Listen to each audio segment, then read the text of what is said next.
par le biais du vote d'une expertise tous les ans sur les comptes de la société, un suivi des comptes de la société. Il y a une analyse de la stratégie de l'actionnaire.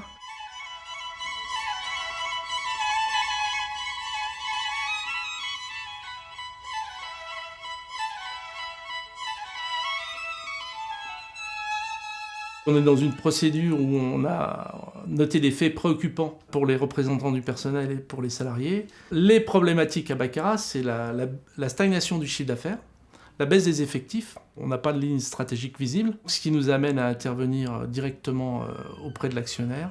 On va le proposer aux actionnaires et en espérant que nos directrices générales et nos actionnaires fasse tout pour que voilà, on puisse retrouver de l'activité, y compris des emplois derrière, parce que si on mécanise à outrance, d'une manière ou d'une autre, on perd notre âme. Et notre âme à Baccarat, c'est Baccarat doit fabriquer fait main, on doit vendre cher et on doit ne pas externaliser notre production. Dernièrement, il y a une vendeuse de Baccarat qui me disait il y a une personne qui voulait 12 verres Harcourt avec le bouton rouge. Je dis c'est trop joli, je vais le prendre. Les gens, quand ils sont prêts à mettre de l'argent, ils n'achètent pas n'importe quoi. Ils savent ce qu'ils achètent. Il paye pour quelque chose. Et en fin de compte, en prenant le verre Harcourt, il s'est rendu compte qu'il voyait le pied. Mais il a dit, c'est pas un bouton rouge. Ben, il a dit, non, c'est laqué. Il est reparti, il n'a rien acheté.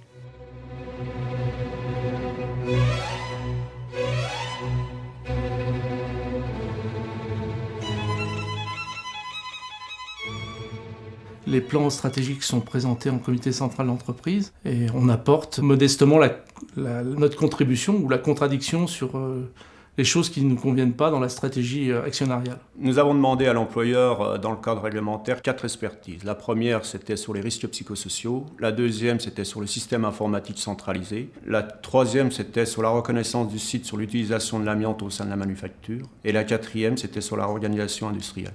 L'expertise sur la organisation industrielle était articulée sur 5 items. Le premier item était constitué de 4 piliers de direction. Développement, commercial, maintenance, logistique. Les 4 autres items que nous avons développés étaient ligne manufacturing, management matriciel, unité autonome de production et juste à temps. Le but de ces expertises était de nous éclairer, puis de diminuer l'impact pour les salariés sur leurs conditions de travail, hygiène et sécurité. Là, le 17 mars, notre direction générale va présenter les comptes arrêtés de l'entreprise 2015. Alors certes, on a le même chiffre d'affaires que 2014, mais il ne faut pas oublier certaines choses, c'est que 2014, c'était déjà une mauvaise année.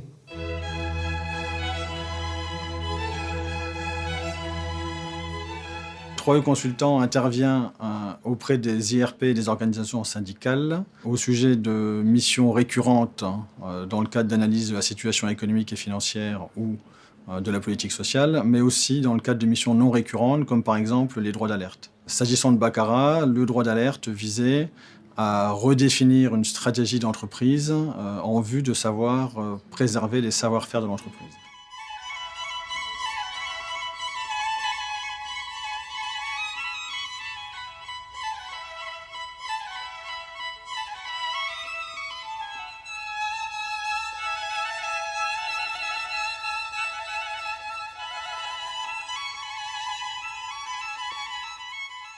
Les grandes entreprises du secteur du luxe mondial ont tous connu une croissance nettement supérieure à ce qu'a enregistré Baccarat.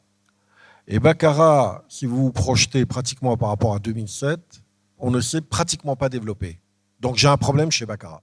Ce ne sont pas des problèmes de marché, ce ne sont pas des problèmes de débouchés, il y a vraiment des problèmes internes à Baccarat qui participent très largement à expliquer cette situation. C'est générateur de pertes économiques, de pertes financières. Et quand on perd de l'argent, il y a un moment donné, ça se retrouve dans la trésorerie. Et puis tôt ou tard, ça nous amène à des situations de crise grave. Ça peut aller jusqu'au dépôt de bilan, par exemple. Deuxièmement, il y a des enjeux autour de l'emploi. Au fil des années, Baccarat a perdu de l'emploi. Donc on est vraiment dans une situation de crise. Le 17 mars, on aura les actionnaires en face de nous. À un moment donné, ils ont acheté Baccarat, c'est la marque Baccarat. Ils en vivent, ils créent des hôtels avec. La seule marge qu'on a, c'est de dire, attendez, nous, Baccarat, c'est pas ça. C'est de s'adresser aux médias comme on le fait. C'est de faire des assemblées du personnel, faire des mouvements à certaines occasions qui nous permettent de porter cette parole un peu plus haut qu'au niveau local. Mais on espère faire bouger les lignes. Après, on peut nous traiter d'utopistes, je le comprends très bien. Mais une marque comme Baccarat ne sera pérennisée dans le temps que si elle développe des nouveaux produits. Entendre que chez Baccarat, on est moins, voire pas créatif, je dirais pour un intervenant extérieur, c'est vraiment le clignotant rouge. Hein. Il faut une croissance, il faut le maintien de l'activité, le développement de l'emploi ou le maintien de l'emploi au minimum. Donc on a voté en comité central de l'entreprise sur des questions. L'employeur, ou la direction générale plutôt, a répondu à ces questions et on n'est pas convaincu de ces réponses. Donc on poursuit par un rapport qui va être porté jusqu'au conseil d'administration et devant l'assemblée générale des actionnaires. Donc on pense qu'on a un impact réel sur la marche de l'entreprise et sur la stratégie de l'actionnaire. L'objectif pour nous, c'est que l'entreprise perdure dans le temps et soit innovante comme elle l'a été ces 250 dernières années, maintenir l'activité et l'emploi à Baccarat, et qu'on maintienne la créativité, l'innovation. Comment avoir du chiffre d'affaires quand je ne démultiplie pas mes points de vente? Il faut ouvrir des boutiques. On en a ouvert combien en 10 ans? On n'est absolument pas à la hauteur. Ce sont des chiffres que je suis chaque année dans tous les groupes de luxe, de ce que vous pouvez voir dans tous les grands groupes de luxe.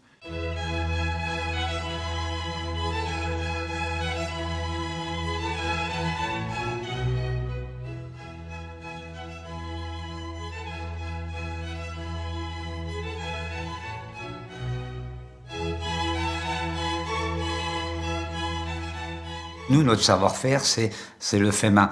Et dans le fait main, je veux dire, il y a des pièces qui sont doublées, couleurs. Et aujourd'hui, même si ça ne marche pas tellement, je veux dire, c'est le cœur du métier Baccarat. On se focalise sur « je veux que Baccarat retrouve ses fondamentaux, ce qu'on appelle son ADN, et quoi de mieux que ce type de produit qui renvoie au travail manuel, à chaud, et qui incorpore énormément de main-d'œuvre. » Les produits faits main vont se vendre, on est persuadé, parce qu'on a un retour des commerciaux et des vendeuses qui nous disent, aujourd'hui, quand le client vient dans les boutiques Baccarat, ils veulent acheter un savoir-faire. Et on est persuadé que quand les clients savent que c'est du mécanisé, automatiquement, ils reculent, ils vont chez le concurrent. Si on commence à vendre des verres Nonda que tout le monde fait, je veux dire, on n'est plus chez Baccarat.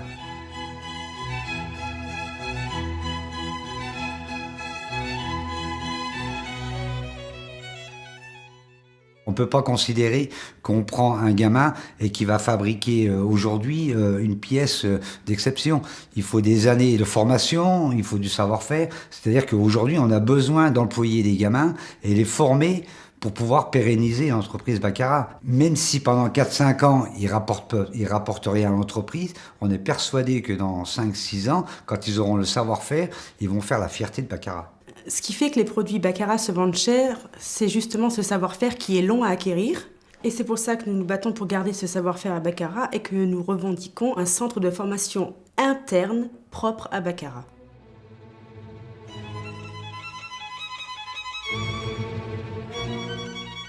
Si on arrive à faire passer notre plan, qui est élaboré par la CGT en l'occurrence, on est persuadé qu'il va y avoir de l'emploi derrière et puis que Baccarat va continuer. L'objectif de la CGT, c'est ça, c'est créer de l'emploi et pérenniser Baccarat. Et on est persuadé que derrière, les clients suivront.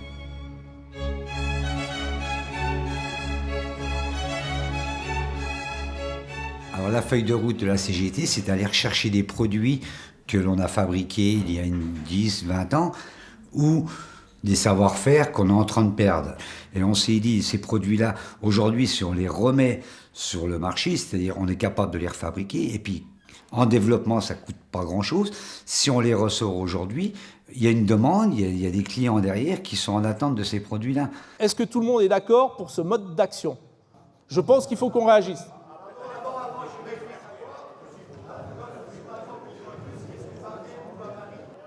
Tout le monde est d'accord pour cette action? Donc il y a une unité d'action, c'est déjà ça.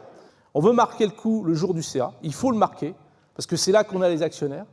Il faut qu'on lise un communiqué, il faut qu'on se fasse entendre auprès des actionnaires, il faut que les actionnaires voient qu'il y a une unité d'action, c'est pour ça qu'il ne faut pas qu'on se prenne la tête entre nous, à Baccarat, qu'il y a un maximum de gens qui soient dans la grève et qui portent les revendications communes de l'ensemble des salariés et de l'intersyndicale, c'est-à-dire il faut changer de stratégie, il faut infléchir cette stratégie, il faut développer des nouveaux produits, des produits qui apportent de la valeur ajoutée, qui créent de l'emploi pour Baccarat. et qui renoue avec la tradition de baccarat.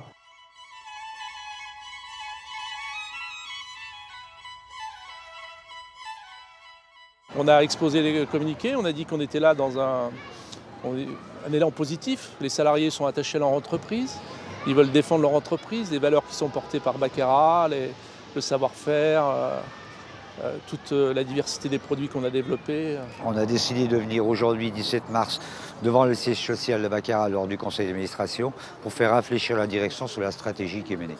Par le mouvement qu'on a mené aujourd'hui, sur le site, ce matin, on était à 80% de grévistes. Ce qui est une première sur Baccarat, notamment 85% des cadres.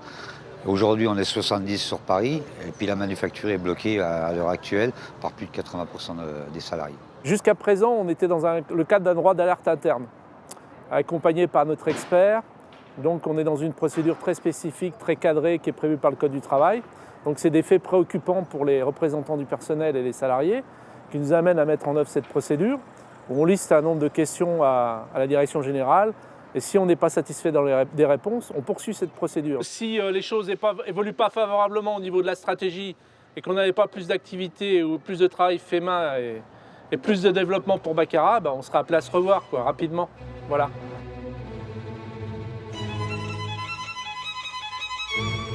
On n'en a pas fini. On reste mobilisé, ça c'est clair.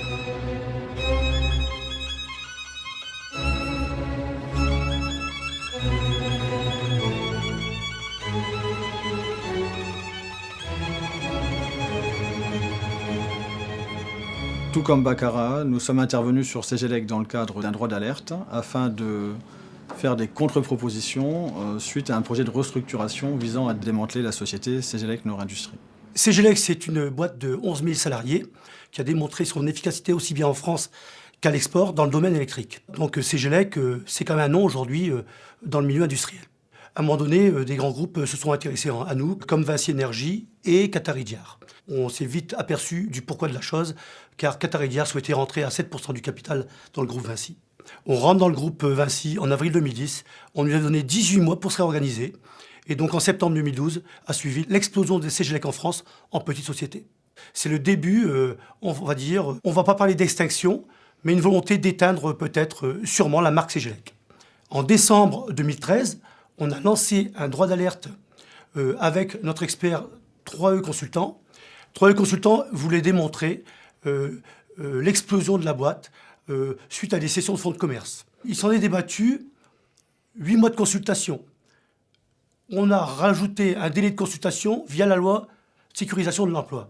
On a mené le combat sur les sites, on a fait grève sur les sites, on a écouté les salariés, on a essayé de comprendre ce qu'ils voulaient. Et malgré les manifestations, on avait absolument besoin d'une aide juridique et d'une aide qui venait conforter ce qui se passait sur le terrain. Notre expert comptable, en développant son droit d'alerte, il a démontré qu'on pouvait aussi vider des portefeuilles avec des portefeuilles de responsables d'affaires et on pouvait provoquer la chute d'un établissement, la chute d'une activité et la réduire à néant. C'est un gros groupe, le groupe Vinci.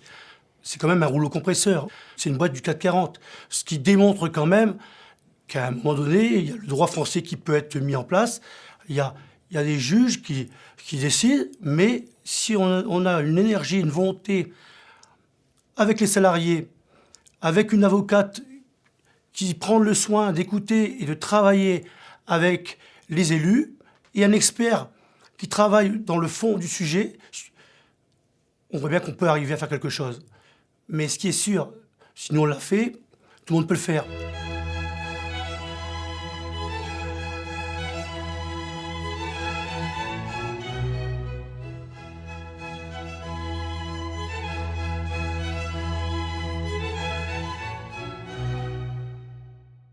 Dans le projet de loi Macron, il était prévu effectivement que toute violation du secret des affaires entraînerait des poursuites judiciaires et notamment pénales. Alors ça constituait une menace importante puisque cette violation en fait était une grave violation du droit de l'information, mais également une violation de la protection des lanceurs d'alerte, mais également des organisations syndicales. Grâce à la levée des boucliers des organisations syndicales, des journalistes et des ONG, ce texte a été retiré du projet de loi Macron. Alors aujourd'hui, on en entend actuellement parler parce qu'effectivement des travaux européens ont repris et un projet de directive a été récemment finalisé. Et ce projet est particulièrement inquiétant. Alors, premier problème, effectivement, cette définition large du secret des affaires. Pourquoi ? Parce qu'aujourd'hui, qu'est-ce qui sera couvert par le secret des affaires ? Eh bien, toute information qui, purement et simplement, n'est pas divulguée.